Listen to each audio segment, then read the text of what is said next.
ಮಾಜಿ ಮಸಾಲ. ಎಂತ ಅಡಿಗೆಯ ರುಚಿಯಾಗೋ ರಹಸ್ಯವು 20 ರೂಪಾಯಿ. ಇಂದಿನಿಂದ ಮಳೆಗಾಲದ ಅಧಿವೇಶನ ಆರಂಭವಾಗಿದೆ. ಸಿಎಂ ಆಗಿ ಡಿಕೆ ಶಿವಕುಮಾರ್ ಅವರಿಗೆ ಇದು ಚೊಚ್ಚಲ ಅಧಿವೇಶನ. ಇವತ್ತು ಸಂತಾಪ ಇದ್ದಿದ್ರಿಂದ ಸದನ ಸಮರ ನಡೆಯದೆ ಸದಸ್ಯರು ಪಕ್ಷಾತೀತವಾಗಿ ಅಗಲಿದ ಗಣ್ಯರಿಗೆ ಸಂತಾಪವನ್ನ ಸೂಚಿಸಿದ್ರು. ಇದರ ಹೊರತಾಗಿ ವಿಧಾನಸಭೆಯ ಮೊದಲ ದಿನದ ಕಲಾಪ ಕೆಲವು ವಿಶೇಷತೆಗಳಿಗೆ ಸಾಕ್ಷಿಯಾಗಿತ್ತು. ಸಚಿವ ಸ್ಥಾನ ವಂಚಿತ ಕೆಲ ಪ್ರಮುಖ ಅತೃಪ್ತ ಶಾಸಕರ ಗೈರು ಸದನದಲ್ಲಿ ಎದ್ದು ಕಾಣ್ತಾ ಇತ್ತು.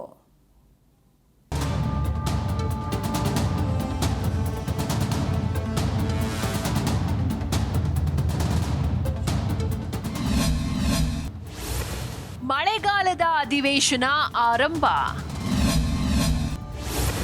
ಚೊಚ್ಚಲ ದಿನದ ಕಲಾಪದಲ್ಲಿ ಸಿಎಂ ಡಿಕೆಶಿ. ಮಳೆಗಾಲದ ಅಧಿವೇಶನ ಆರಂಭವಾಗಿದೆ. ವಂದೇ ಮಾತರಂ ಗೀತೆ ಮೂಲಕ ವಿಧಾನಸಭೆ ಕಲಾಪಕ್ಕೆ ಹಂಗಾಮಿ ಸ್ಪೀಕರ್ ಟಿಬಿ ಜಯಚಂದ್ರ ಚಾಲನೆ ನೀಡಿದರು. ಈ ಅಧಿವೇಶನ ಸಿಎಂ ಆಗಿ ಡಿಕೆ ಶಿವಕುಮಾರ್ ಅವರಿಗೆ ಮೊದಲನೇ ಯುದ್ಧವಾಗಿದೆ.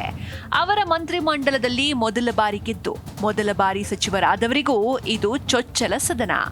ವಿಧಾನಸಭೆ ಕಲಾಪ ಆರಂಭಕ್ಕೂ ಮುನ್ನ ಸಿಎಂ ಡಿಕೆಶಿ ಅವರ ನಡೆ ಗಮನ ಸೆಳೆಯಿತು. ವಿಧಾನಸಭೆ ಸಭಾಂಗಣದ ಪ್ರವೇಶ ದ್ವಾರದ ಹೊಸ್ತಿಲಿಗೆ ನಮಿಸಿ ಡಿಕೆಶಿ ಒಳಬಂದ್ರು. ಬಳಿಕ ಡಿಕೆಶಿ ತಾವು ಕೂರುವ ಆಸನಕ್ಕೂ ತಲೆಬಾಗಿ ನಮಿಸಿ ಕೂತ್ರು. ಬಳಿಕ ಪ್ರತಿಪಕ್ಷ ಶಾಸಕರ ಸ್ಥಳಕ್ಕೆ ತೆರಳಿ ಕೈಕೊಟ್ಟು ಉಭಯ ಕುಶಲೋಪರಿ ವಿನಿಮಯ ಮಾಡಿಕೊಂಡ್ರು. ವಿಪಕ್ಷ ನಾಯಕ ಆರ್ ಅಶೋಕ್ಗೂ ಕೈ ಕುಲುಕಿದ ಸಿಎಂ ಶುಭ ಕೋರಿದ್ರು. ಮೊದಲ ದಿನವೇ ವಿಪಕ್ಷ ಸಲಹೆಗೆ ಓಕೆ ಎಂದ ಡಿಕೆಶಿ. ಆಡಳಿತ ಪಕ್ಷದ ಹಲವು ಪ್ರಮುಖರೇ ಕಲಾಪಕ್ಕೆ ಗೈರು. ಕಲಾಪ ಆರಂಭ ಬಳಿಕ ನೂತನ ಸಚಿವರ ಪರಿಚಯ ಮಾಡಿ ಅಂತ ಸಿಎಂಗೆ ಸ್ಪೀಕರ್ ಸ್ಥಾನದಲ್ಲಿ ಹಂಗಾಮಿಯಾಗಿ ಕೂತಿದ್ದ ಟಿಬಿ ಜಯಚಂದ್ರ ಸೂಚಿಸಿದ್ರು. ಇದಕ್ಕೆ ಆಕ್ಷೇಪಿಸಿದ ಆರ್ ಅಶೋಕ್, ಮೊದಲು ಸಂತಾಪ ಸೂಚನೆ ತಗೊಳ್ಳಿ, ಅದು ಸಂಪ್ರದಾಯ. ಶುಕ್ರವಾರ ಅಥವಾ ಸೋಮವಾರ ಹೊಸ ಸಚಿವರ ಪರಿಚಯ ಮಾಡಿ, ಎರಡೂ ಮಿಕ್ಸ್ ಮಾಡಬೇಡಿ ಅಂತ ಸಲಹೆ ಕೊಟ್ರು. ಆರ್ ಅಶೋಕ್ ಸಲಹೆಗೆ ಓಕೆ ಅಂದ್ರು ಸಿಎಂ. ಇನ್ನು ಸಿಎಂ ವಿಪಕ್ಷ ನಾಯಕರ ಭಾವನೆಗಳಿಗೆ ಬೆಲೆ ಕೊಡ್ತೇವೆ ಅಂತ ಹೇಳಿ ಕೂತಿದ್ದು ವಿಶೇಷವಾಗಿತ್ತು. ಆಡಳಿತ ಪಕ್ಷದ ಸದಸ್ಯರಲ್ಲಿ ಬಹುತೇಕರು ಮೊದಲ ದಿನದ ಕಲಾಪಕ್ಕೆ ಗೈರಾಗಿದ್ರು. ಸಚಿವರು ಸೇರಿ 65ರಿಂದ 70 ಜನ ಸದಸ್ಯರಷ್ಟೇ ಭಾಗಿಯಾಗಿದ್ರು. ನೂತನ ಸಚಿವರನ್ನ ಪರಿಚಯಿಸತಕ್ಕಂಥ ಕಾರ್ಯಕ್ರಮ. ಅಧ್ಯಕ್ಷ,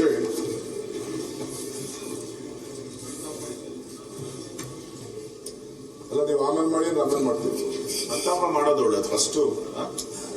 ಅಲ್ಲ, ನಂತರ ಈಗ ನಂತರ ಅಲ್ಲಲ್ಲ,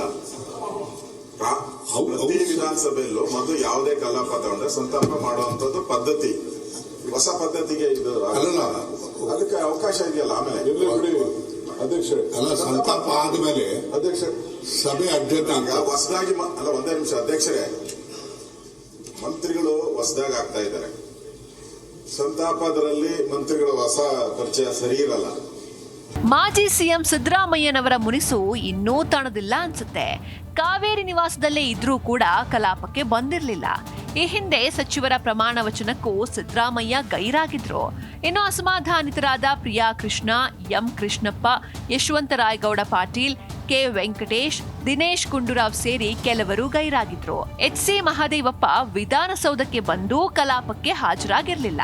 ಇನ್ನು ಇತರೆ ಅಸಮಾಧಾನಿತ ಶಾಸಕರಾದ ಎಚ್.ಕೆ. ಪಾಟೀಲ್, ಎಂ.ಸಿ. ಸುಧಾಕರ್, ಹಂಪನಗೌಡ ಬಾದರ್ಲಿ, ಎಸ್.ಎನ್. ನಾರಾಯಣ ಸ್ವಾಮಿ, ಆರ್.ವಿ. ದೇಶಪಾಂಡೆ, ಬಿ.ಆರ್. ಪಾಟೀಲ್, ಲಕ್ಷ್ಮೀ ಹೆಬ್ಬಾಳ್ಕರ್, ಅನ್ನಪೂರ್ಣ ತುಕಾರಾಂ, ರೂಪಾ ಶಶಿಧರ್ ಕಲಾಪದಲ್ಲಿ ಹಾಜರಿದ್ರು. ಸಚಿವರು ಜೋಶ್ನಲ್ಲಿದ್ರೆ ಸಚಿವ ಸ್ಥಾನ ವಂಚಿತರು ಡಲ್ ಆಗಿ ಸದನದಲ್ಲಿ ಕೂತಿದ್ರು. ಮೊದಲ ದಿನ ಸಂಪ್ರದಾಯದಂತೆ ಅಗಲಿದ ಗಣ್ಯರಿಗೆ ಸಂತಾಪ ವ್ಯಕ್ತಪಡಿಸಲಾಯಿತು. ಸಚಿವರಾದ ಡಿ ಸುಧಾಕರ್, ರಾಮಚಂದ್ರೇಗೌಡ, ಗಾಯಕಿ ಎಸ್ ಜಾನಕಿ, ಆಶಾ ಭೋಸ್ಲೆ ಮತ್ತು ಮಾಜಿ ಪ್ರಧಾನಿ ಎಚ್.ಡಿ. ದೇವೇಗೌಡರ ಪತ್ನಿ ಚೆನ್ನಮ್ಮ ಅವರ ನಿಧನಕ್ಕೆ ಪಕ್ಷಾತೀತವಾಗಿ ಸದಸ್ಯರು ಸಂತಾಪ ಸೂಚಿಸಿದ್ರು. ಒಟ್ಟಾರೆ ಮೊದಲ ದಿನ ಇತ್ತೀಚೆಗೆ ನಿಧನರಾದವರಿಗೆ ಸಂತಾಪ ಸೂಚಿಸಿದ್ರೆ, ಇನ್ನು ಶುಕ್ರವಾರ ಸದನದ ಅಸಲಿ ಆಟ ಆರಂಭವಾಗಲಿದೆ.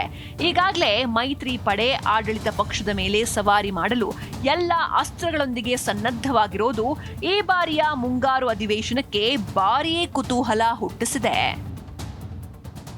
Rajappa Suttur, political bureau, Zee Kannada news, Bengaluru.